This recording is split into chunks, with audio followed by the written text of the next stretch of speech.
Welcome to another episode of Business by the Numbers. I'm your host, Demarest, CPA with Paar Melis and Associates. So this in the third and final week of the three-part series discussing our 2024 benchmark, we are going to be covering what I feel like is the most important piece of this, the top versus the not shops. The reason of why I think that this is important is obviously benchmarking, as we've been talking about for the last 2 weeks, is explicitly important to compare yourself geographically to others in your industry.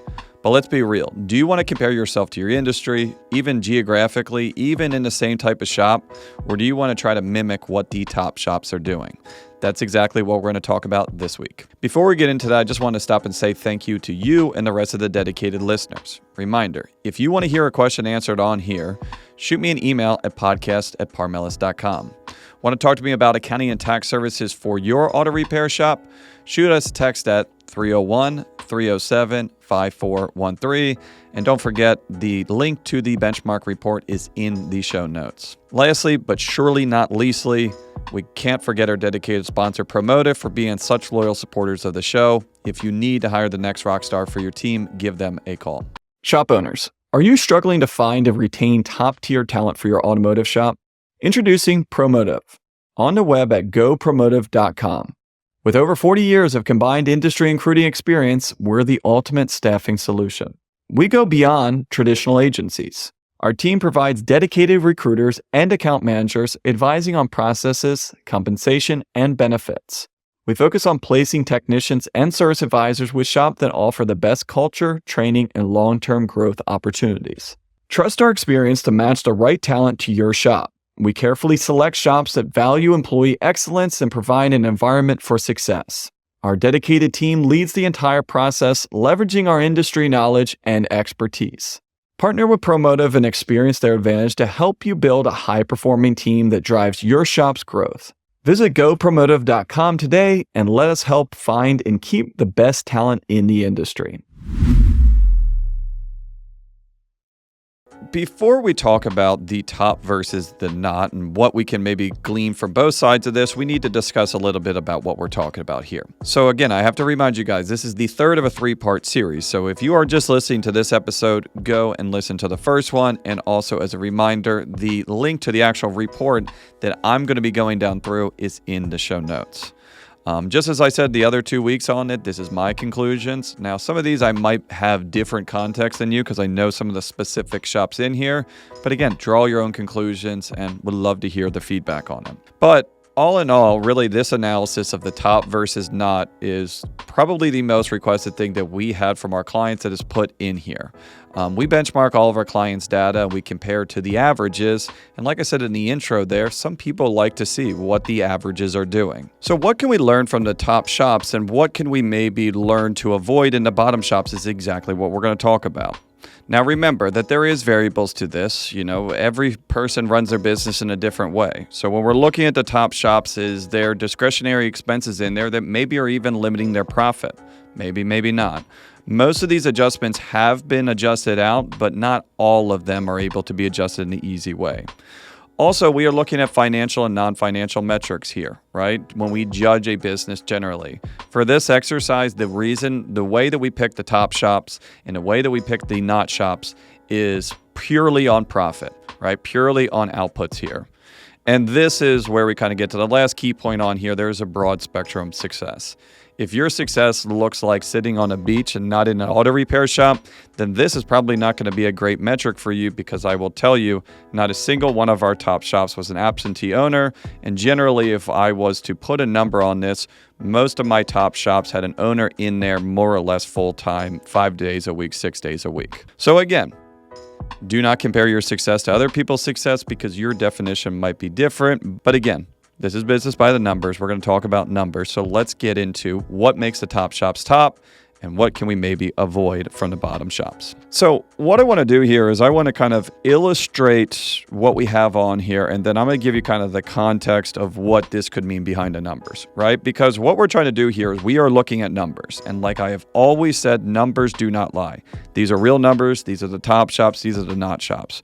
Want to argue with me? I will argue till my face is blue. These are the numbers. Now, what we're going to hear, these analysis and these conclusions on this are my opinion, right? And like we said, numbers don't lie, but people do. But again, I think that most of these stories match up because I actually know the real stories of some of these shops. But without further ado, let's get into it. And what I feel is the most important metric that we're going to see here is what is starting to separate the top shops from the not. First thing on here is productivity. Productivity for a top shops was over 55%. And we'll talk a little bit about where this stuff compared to the bottom shops coming in at 41% productivity. So a 15% different in productivity. Now, what does that mean? If someone has 15% less productivity than someone else, that means that if we have two shops with the sole difference being productivity, if the bottom shop is doing $1 million, that same exact shop with the same exact team is doing 1.15 million probably, right? 15% higher on it because you increase your productivity by 15%, you are going to increase your sales by 15%. So really when we go down through this, I think that the big conclusion that we can draw, and you can see if you agree with me yourself on this, is are you maximizing fill in the blank, right? Because again, first thing on this, are you maximizing your team, right? And if your team is productive, you're maximizing your technicians. And if your team is not productive, you're not. Labor inventory, right? The amount of hours that you have in your team is probably the most fickle piece of inventory that you can ever have. If you have water pumps, they are not good for 10 years, but they're probably good for a year or two. If you have labor inventory, it expires at the end of every day. If you don't sell it, if you don't bill it out, if you don't get paid for it, you can't try again the next day. It's over. But when I said, are you maximizing is the key to the top shops on there, it doesn't just stop with your people. Let's take a look at these other ones of looking at some of the sales by bay, by technician, and some different metrics like that. So if we go down to the same thing, I'm kind of going a little bit out of order here, but if we're looking at productivity, let's look at the average sales per technician. And rightfully so, you would be able to imagine $37,000 is what the average shop in our top shops is producing compared to our bottom shops are looking at around $25,000. This is average monthly sales per technician. So the top shops are producing $13,000 more per month than the bottom shops on this, right? You have one technician on it. That means that this is going to be what, $140,000 difference. You have 3 technicians on it, probably $500,000, right? God forbid you have 6 technicians. The top versus the not is a probably $1 million difference in sale between the two. Why? Is it pricing? Is it productivity? Is it a combination of both? We'll see in a little bit. I'm not going to cheat too much here. As you might imagine on here, if we're not maximizing the current team that we have in place, are we maximizing our real estate, right? Because if we have a 15-bay facility that we're only operating out 2 bays, you obviously are probably not going to be as profitable. Unsurprisingly so, when we look at average monthly sales per bay, we see that the top shops are averaging around $25,000 per bay, whereas the bottom shops are averaging around $12,000 a bay. If you want to look at the difference on that, again, about 50%, maximizing the potential of the space. So again, same shop, same size on this. A top shop is going to do twice the amount of sales as the other one per bay, right? It's getting pretty wild. Now, one of the more surprising things here is let's compare gross profit. And if our sales are half per bay, then what would you expect your gross profit to be, right? Half. And what we see is it's drastically worse. So gross profit dollars per bay for our top shops came in around $13,000.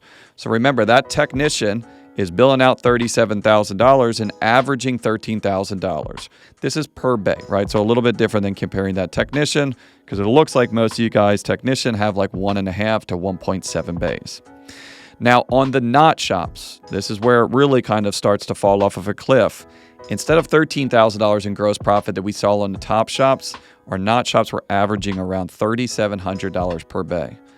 Not maximizing the team, right? Not maximizing the technicians, not maximizing the bay, and obviously not maximizing the gross profit. Not to beat a dead horse on here, but, there is more we can learn, right? So I get it, Hunt. If we don't bill out, if we're not productive, we don't maximize our space, we're not going to make as much money, right? I don't think that's a novel concept on here, but I think it is in its own right, right? Let's not overthink this. And I always talk about your financials and not overthinking your business. I will tell you that if you stop at this page, if you are able to match those numbers, right? Hey, I'm going to get my productivity to 55%. I'm going to get my average monthly sales. all of these shops will go to bottom shop to top shops, guaranteed. The hard part about this is it is easier said than done. And again, a lot of this is we're measuring outputs, right? You don't improve productivity, you improve process, procedures, people, training that ultimately improves productivity. Until we have robots driving the cars and fixing their cars, productivity is always going to be a constant battle. So if we look at ARO on this, again, we have a pretty big gap. Top shops are averaging almost $800 per ticket, whereas the bottom shops are averaging around $573. What's that? $210 difference, or around a 25% shortfall if you're going from top to bottom. It's hard to really draw a lot of conclusions on the average repair order because, again, these are different kinds of shops in here, and average repair order is not a good indicator on profitability, right? It looks like it is because the top shops and NOF obviously have a difference, but along the way we have ARO like this, between the two ends of the spectrum. The big thing, though, that I'll look at ARO and where I see it a lot in the shops where the ARO itself doesn't necessarily help or hurt on it. Obviously, if you can have, massive amount of sales, it's always going to help you. But the idea behind it that I've heard always argued is if you have a higher ARO, you have less cars coming in and out of the bay, which is going to increase efficiency and productivity. I don't seem to disagree with that fact either. So again, we saw some pretty wide margins when we looked at that first page, and you say, Hunt, why is this so different, right? Obviously, if you're not going to be producing, if you're not selling, if you're not maximizing your space, you're not making that much money, right? But again, those are outputs. Let's look at the inputs here and see if we see those same differences. So on the labor side of it, we know that their outputs are drastically different. So in the back of your mind, a lot of you were probably thinking, well, Hunt, I bet you these top shops are just selling this labor for much more money if they're going to be 100% better than the bottom shops. But you might be surprised that the difference between the top shop's average labor rate and the bottom shop is a little bit over $10. Top shops are at $167, bottom shops are at $155. So what does that mean? Hey, if you're going around asking for what everyone's labor rate and think that's a good indicator, that's your ticket to profit on here, yeah, again, if you can sell the same hours of labor for 20-30% more, it's always going to help. But again, the top shop in my study was not my top labor rate shop. I have a handful of shops that are over $300 an hour, and I will tell you none of those made it in the top shops. So labor rate doesn't always mean labor dollars. But in this case on it, if we see lower productivity on this, even if pricing is similar, as you might imagine, labor gross profit for the bottom shops is much lower. Our top shops and where they really shine on this is their labor gross profit. Labor gross profit being almost 70% for our top shops compared to just over 50% for the bottom shops is probably the largest gap that we saw. But again, that 15% gap is coming right from the productivity side, right? I would argue labor gross profit is the output and productivity and hourly rate are the input. Again, we saw hourly rates very similar, right? So we have similar inputs other than that production or lack thereof. Parts gross profit. Top shops were at 49% and bottom shops were at 43.7%. I was expecting a larger difference here. In the past, some of our struggling shops and our lower profitability shops, we were having a 20-30% profit margin. Really, as a whole in the industry, we do not see very many shops consistently going 40% parts margin unless they're a unique type of business, which is refreshing to see because I feel like that was one of your hardest pushbacks that you got from customers is, well, I can buy that part for cheaper. I imagine that you guys are still getting that same pushback, right? Some of your vendors are selling to your customers at the same price they're selling to you, but the numbers don't lie. You seem to be landing sales here. So if we go down, we can see gross profit. Again, top shops are more profitable from a gross profit level and a net profit level. And as you might imagine, the not shops or our bottom shops are going to have relatively higher overhead cost. So before we wrap this up and kind of get into a little bit of a overall analysis of how this compares to the top and not, and where this compares to some of the averages, I want to talk a little bit more about people and labor because one of the non-financial metrics that we asked our client base is how are you paying your people? And some of this stuff, if you look at commission-based, you can see that around 44% of the top shops pay commission on it, and around 33% of the bottom shops do, right? So we see commission on both ends of it. Commissioned, just because you put someone on commission doesn't guarantee your success. Now, the drastic difference on there is only 11% of our top shops pay their service advisor on a salary, compared to almost half of our bottom shops. Now, this one's a little bit tricky because you could be looking at this and say, hey, the reason why these shops are low is they're only paying salary because these guys can't sell enough. I will tell you that in most of these, that is probably not the case. And if you put up any sort of commission structure for these bottom shops, the advisor would quit, right? So again, looking at this and say, is this a cause or effect is a little bit tricky on here. But either way on this, you don't see much salary in a profitable top performing shop. This is Service Advisor that we were talking about. Now, on the tech pay plans, gets very similar here. Now, the thing that again surprised me is how many times have you heard about a salary technician?